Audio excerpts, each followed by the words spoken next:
nungguin karena kita bakalan ngobrol-ngobrol dan tanya-tanya kali ya, dan nanti juga ada segmen di mana teman-teman semua swipe di sini yang nonton dan juga yang nonton viewersnya dari Rangga Azof sendiri bisa langsung nanya di question box tapi di segmen berikutnya. Kalau sekarang aku mau nanya-nanya duluan nih ya ke Rangga ya, boleh ya?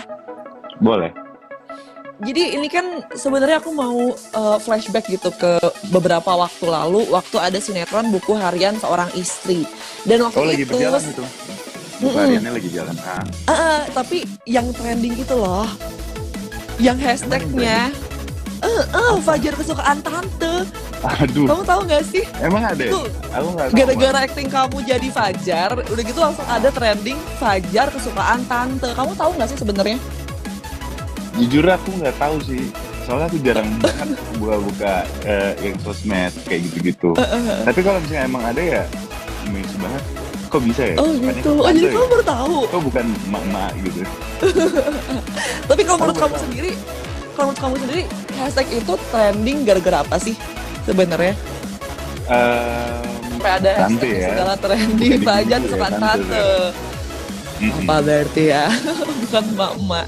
Terus ini kan kita masih ngomongin fans-fansnya kamu gitu ya kan. Fansnya Rangga tuh termasuk fans yang militan lah ya. Pernah gak sih kamu ngerasa kayak kurang nyaman gitu karena ada fans-fans yang posesif gitu? Jujur kalau dulu banget awal-awal sih ya, karena kayak ruang aku untuk bergerak itu jadi nggak terlalu luas gitu loh, jadi serba salah. Tapi sekarang mungkin gara-gara udah terlalu sering, jadi ya alhamdulillah ambil positifnya dari mereka aja gitu. Dan ternyata emang banyak kok hal-hal positif yang bisa kita ambil dari kritikan mereka, itu bisa ngebentuk pribadi aku gitu sih. I see. Jadi ya dianggap kritik membangun aja kali ya, dengan keposesifan dan rasa sayangnya fans-fans kamu dengan karya-karya atau yang apapun yang kamu lakukan. Jangan kan mereka, kita pun juga kalau misalnya kita sayang sama seorang kan pasti ada sisi posesifnya, walaupun itu bisa kita adjust sendiri gitu. I see. Wow, ini wise banget ya seorang Rangga Azof nih, luar biasa. Nah ini kita masih ngomongin karir juga. Katanya kamu tuh sebenarnya nggak sengaja masuk ke dunia acting, bener nggak sih? Kok bisa nggak sengaja? Sebenarnya bukan lebih nggak sengaja sih. Jadi dulu itu aku tuh waktu lagi magang, kuliah juga belum lulus, aku sempet magang di advertising kreatif gitu. Nah dari sanalah itu bermula aku kenal namanya kamera, kenal namanya casting, kenal namanya ya segala macam berbentuk dengan broadcast lah ya. Nah disitulah aku mulai mengenal semuanya. Terus kayak pada saat itu aku ditawarin untuk casting iklan yang pada saat itu tuh advertising kreatif itu nggak ketemu kalian talent ya. Akhirnya aku diajak lah untuk jadi talent. Akhirnya lolos. Terus berlanjut lah sampai sekarang. Dari iklan ke FTV ke sinetron ke film.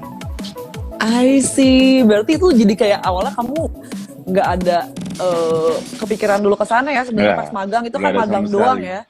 Tiba-tiba kamu adalah itu talent yang dicari-cari dari creative agency tersebut gitu ya pada saat itu. Wah, berarti model dulu berarti ya, model iklan dulu ya?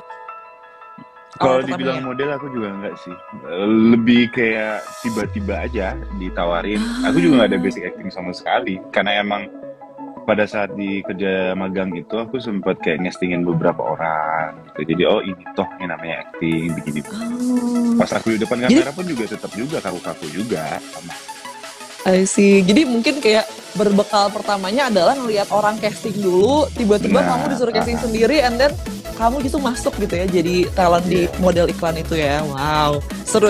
Tapi menyenangkan banget ya denger cerita yang kayak nggak sengaja tiba-tiba akhirnya keterusannya sampai sekarang, sampai film gitu ya. Keren sih. Tapi rata-rata kayak aku juga banyak banget teman sih yang kayak gitu, yang sebenarnya bukan mereka yang harusnya casting, tapi mereka yang malah dapet sampai sekarang. Banyak banget sih. Cerita rezekinya emang seru-seru ya kayaknya. Banyak. I see. Terus ini aku mau nanya lagi nih dari karir kamu juga. Kalau dari sekian banyak project acting kamu, tadi kan kamu bilang dari model iklan, udah gitu FTV, series, sinetron, udah gitu film.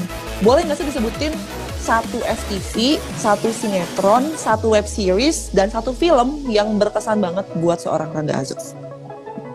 Oke. Kalau dari film dulu ya. Kalau dari film, yang berkesan itu judulnya Kafir.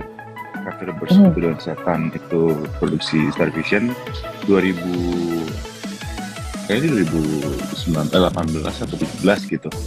Itu benar-benar dari sanalah aku belajar yang namanya acting itu apa, aku belajar namanya framing kamera itu apa. Karena di situ yang bekerja orang-orang yang hebat semua gitu loh, orang yang hebat semua yang benar-benar kuliah dan sekolah di bidang masing-masing. Untuk kameramennya, untuk art directornya, jadi aku kayak belajar gitu loh. Aku udah biasa kalau misalnya aku masuk suatu produksi itu aku selalu belajar kayak hal-hal yang aku nggak tahu, aku belajar di sana. Akhirnya dari situlah turning point yang menurut aku, oh ternyata selama itu namanya acting itu gini tuh, berarti selama itu aku salah kaprah. Nah, dari situ. Kalau FTV rata-rata sih semua hampir sama ya, sama-sama aja. Kalau sinetron ada 2 sih menurut aku. Yang pertama itu Cinta Buta, dulu bareng Nikita Willy di sana. Keduanya Samudra Cinta. Samudra Cinta. Wah, tadi banyak komen-komen soalnya tadi Samudra Cinta gitu. Yeah. Mungkin berkesan juga ya, selain berkesan buat karena viewers ya, ternyata buat kamu juga ya. Ya, kenapa Cinta Buta? Karena di situ aku ngerasain namanya syuting film masuk ke sinetron gitu. Jadi secara adegan semuanya benar-benar diperhatiin segala macam. Aku ketemu sama sutradara yang aku satu visi sama dia, itu Cinta Buta. Kalau Samudra Cinta, disitulah aku ketemu dengan tim-tim yang yang solid. Terus aku punya sinetron juga panjang. Terus banyak pengalaman juga yang aku bisa dapat di sana. Oke sih. Kalau web series Web series hampir sama sih semuanya. Kalau TV web series hampir sama. Jadi kayak punya kesan baiknya masing-masing pastinya untuk web series ya. Pasti semuanya pasti ada kesan baik. I see. Terus ini kan kamu dari perjalanan awal yang nggak sengaja ikut casting untuk model iklan, and then main banyak banget film, web series, FTV dan lain-lain. Pasti kan ada perubahan gitu ya, dari mungkin fans kamu semakin banyak, pekerjaan kamu juga semakin banyak, bekerja dengan orang-orang yang keren-keren gitu ya di bidang ini. Ada nggak sih menurut kamu perbedaan dari Rangga yang dulu gitu, misalnya kita let's say Rangga magang gitu ya, atau mungkin Rangga kuliah dulu sebelum terjun ke sini, sama Rangga aktor gitu yang sekarang? Yang pasti sih kita nggak bisa disamain dari segi daily life-nya ya. Kalau dulu kalau misalkan mau jalan-jalan pun ya cuek aja karena nggak ada yang kenal juga. Kalau sekarang tuh emang lebih harus jaga-jaga deh, kalau mau kesini harus mikir 2 kali gitu.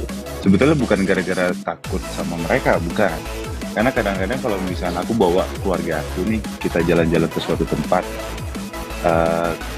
internnya itu jadi agak berkurang dengan adanya mereka. Jadi kayak satu harus nunggu gitu loh, ngerti nggak? Jadi gitu-gitulah. Bukannya keganggu ya maksudnya. Family time-nya jadi berkurang gara-gara itu. I see. Karena juga kayak harus bagi-bagi cinta dengan keluarga dan juga dengan fans-fans yang tentunya excited pengen ketemu kamu mungkin di jalan atau di mana gitu tempat, ya. Gitu. I see. Oke, ini kita bakalan lanjut nih ya ke main game, karena kalau di Hit 500 kalau live pasti kita akan ada mini game gitu. Jadi kita akan main game namanya kesan pertama. Jadi aku akan nanya beberapa pertanyaan dan kamu akan menceritakan kesan pertama saat momen-momen tersebut ya. Ready? Oke, ready. Oke. Pertanyaan pertama, pengalaman syuting pertama. Pengalaman syuting pertama. Ini aku ceritain atau gimana?